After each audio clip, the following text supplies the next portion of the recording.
Hello, Katden lovers and Katden followers. Abay, Alden Richards. Is it true na personal na inimbita ka raw? Let's congratulate Miss Catherine Bernardo sapagkat isa po siya sa mga nakatanggap ng award mula sa Philippine Daily Inquirer Women of Power Awardee na kung saan ay pinost ni Mama Min sa kanyang IG account at pinasalamatan ang pamunuan ng Philippine Daily Inquirer sapagkat siya po ang isa sa mga tinaguriang most influential and most powerful women this year 2025.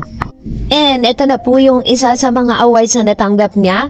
Panoorin natin ang video clip nito. With her films earning over $3.5 billion pesos, she has earned multiple accolades including being in the box office queen of her generation by People Asia, one of the most in-demand brand endorsements in the country, and listed by Forbes Asia as one of the most influential social media personalities in Asia Pacific. Her journey from teen queen to Asia superstar showcases her unmatched success in the entertainment industry. This is for Catherine Bernardo, represented by Ms. Margaret Talon.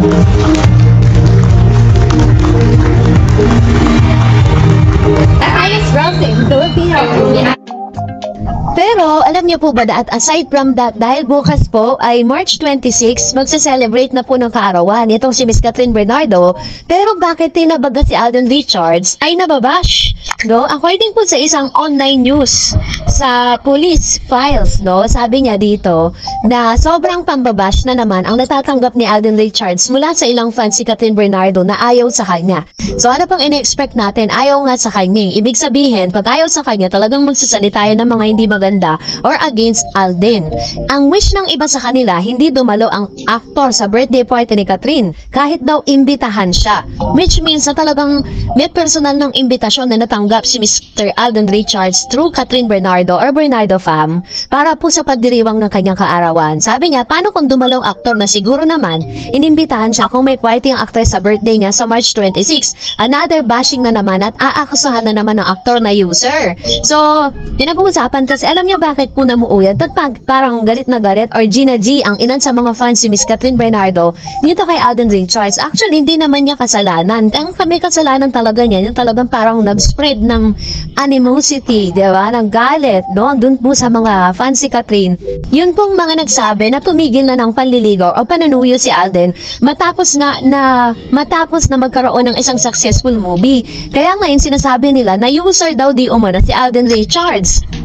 Pati palang Star Awards for movie na ginawa kagabi sa Dolby Theater binantayan ng fans. Isa sa mga host si Alden, baka raw sumaglit ito sa taping ng Pilipinas Got Talent na nasa studio rin ng ABS-CBN at malapit sa Dolby Theater.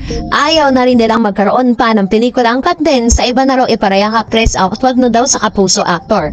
So kaloka diba ang mga fans, ganun katindi ang pagkagalit nila kay Alden Richards at hindi natin maudawaan. At syempre kahit po ganun, isang pwede na lang natin talagang gawin is unawain natin yung mga taong ito dahil hindi nila alam ang kanilang ginagawa. No? Dahil masyado silang naapektuhan dun po sa mga kumalat na fake news na inispread ng ilang mga feddlers na parang ang ending napasama po yung imahe ni Alden Richards kahit wala pa namang tahasang pag-amin na sinasabi si Alden na tumigil na nga siya sa panunuyo at panliligaw kay Catherine. Kaya tuloy, ang ending lumabas siyang user. So dahil tayo, mas naiintindihan natin at mas nakaabang tayo at nakasubaybay tayo sa storya nila. Hindi natin sila kayang husdahan, ano? Hayaan natin na sila mismo ang magsabi sa publiko. At hello, Katden lovers and Katden followers. Abay, birthday greetings ni Mr. Alden Richards with Catherine Bernardo umani ng iba't ibang reaksyon. At ngayong araw, katulad po ng na-report natin sa inyo, nagtatrending po ang ilan sa mga photos at pasabog na inilalabas nito si Miss Catherine Bernardo sa mismong araw ng kanyang kaarawan. Mula pa kaninang umaga kung saan naglabas siya ng kanyang photos na may hawak na chips. Ngayon, pagdating ng katanghalian naman, ay isang mga photos naman na naka-white naman siya, no, na crop top and then underwear. Ngayon, naka-black naman na crop top and then bikini underwear na kung saan talagang umani po ito ng iba't ibang reaksyon mula sa mga netizen. Ganon din naman ay patuloy pa rin inaabangan kung sino ang mga celebrity na magbibigay ng kanilang mga greetings kay Catherine kasi talagang umaapaw po no ang mga greetings na ito. Pero syempre inaabangan ng mga netizen lalo-lalo na ng mga Katden fans ang pabating gagawin nga ni Alden. Si Alden ang naging malapit na kaibigan ni Catherine matapos magsama sa pelikulang Hello Love Goodbye at Hello Love Again na nagpadala rin ng kanyang pagbate. Bagamat walang direktang ulat tungkol sa kanyang pagbate ngayong taon, matatandaan nung nakaraang Valentine's Day na presa ni Alden si Catherine ng isang espesyal na regalo na nagpalungat sa aktres sa tuwa. Ito ay patunay ng kanilang matibay na pagkakaibigan. So, dahil po dito, ay ang dami pong mga celebrity noon nagpadala ng kanilang mga pabate. Siyempre, yung kanilang mga talagang close friends, yung mga kaibigan sa industriya, mga katrabaho ni Catherine, nagpaabot ng kanilang pagbati sa pamamagitan ng social media. Kabilang dito sina Robby, Maso Campo, Mayma Endrata, Jericho Rosales na lahat ay nagbahagi ng kanilang masayang alaala. Kasama si Catherine at nagbigay ng kanilang mga mensahe ng pagmamahal at suporta.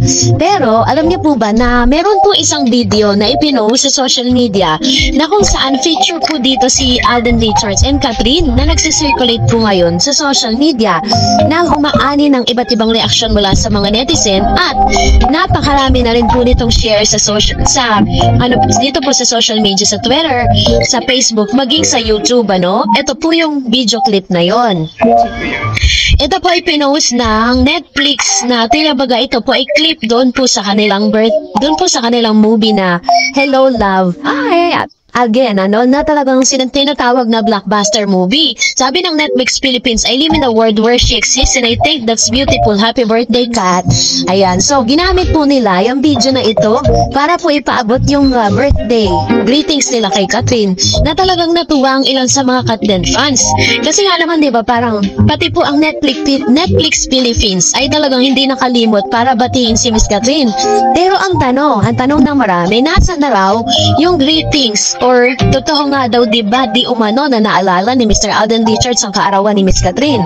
Ang aking point of view, of course, syempre po maaalala niyo yung birthday na yan. Kung matatandaan niyo sa araw ng kaarawan ni Mr. Alden Richards last January 2, meron po ba tayong greetings na nakita sa post po ni Miss Catherine? Wala. Kasi according sa ilang mga showbiz critics na na tayo ngayon, nasa mundo na tayo ng social media at nasa mundo na tayo. Na tayo ngayon, technology na, diba?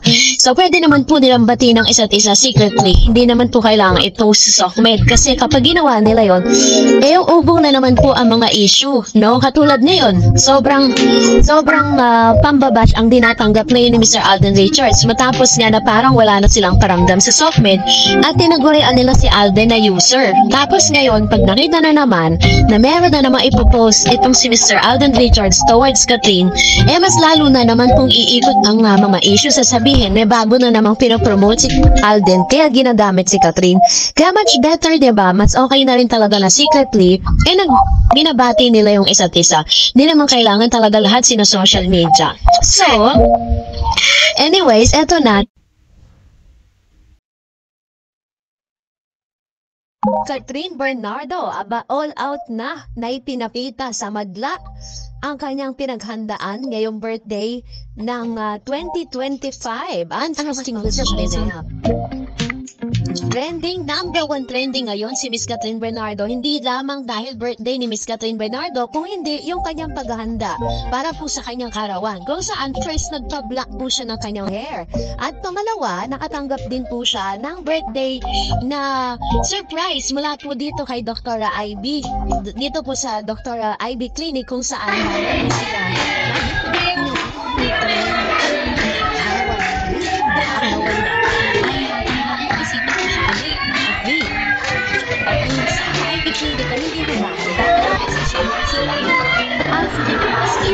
sa katunayan, noong January 2024, nagbahagi si Catherine ng isang video sa Instagram na nagpapakita ng kanyang pagbisita sa klinika kung saan makikita ang kanyang natural na ganda at lunas na balat.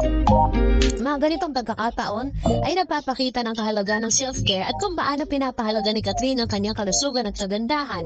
Ang kanyang tiwala sa The Ivy Clinic ay patunay na kalidad ng mga serbisyong kanilang inaalok na hindi lamang nakakatulong sa pisikal na aspeto, kundi pati na rin sa kumpiyansa ng kanilang mga kliyente.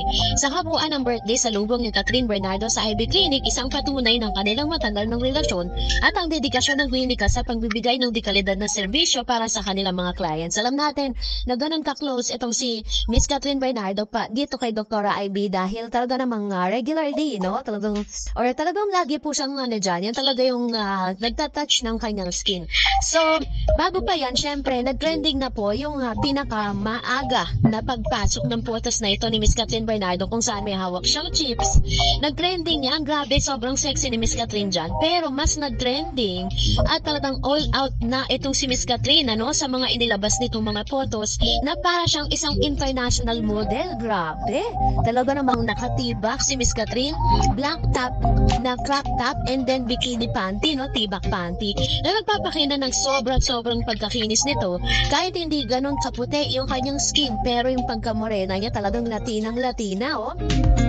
Ito po ngayon ay pinag-uusapan sa SOCMED dahil pasabog na po, no, ang mga inilalabas si Miss Catherine Bernardo ngayong gabi. Kasi parang unti-unti nga lang pong inilalabas yung mga photos na, sexy photos niya na nilike at agad naman po na umani na mga reaksyon, ano? Nandito po ang mga nag-react na mga personalidad na Did, Elise Wilson, ABS-CBN, Agupi, I Am Heart, nandiyan din po si Miss Maine Mendoza, at ilang mga stars po si Joros Gamboa nandyan din. So sila po yung mga talaga namang react dito po sa sexy hotness photos nitong si Miss Catherine Bernardo. Nakaiba talaga si Miss Catherine, talagang ang kanyang year ngayon, yung era niya ngayon, talagang sobrang women empowerment talagang pinapakita niya, no?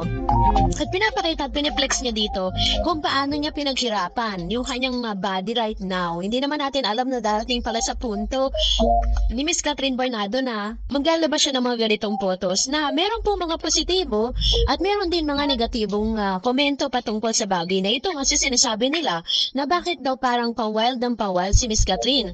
Pero syempre, katulad ng sinasabi ni Miss Catherine, diba?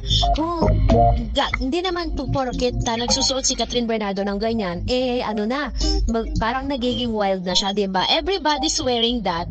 It just so happen na marami kasi mga tao na parang tingin kay Miss Catherine bata pa rin eh. Pero syempre nag-i-evolve din po siya from being dun sa going bulilit. Ngayon is kakaiba na po yung kanyang mga galawan, ano? Makikita mo talaga na nag-level up talaga at talagang nag-evolve na si Miss Catherine Bernardo.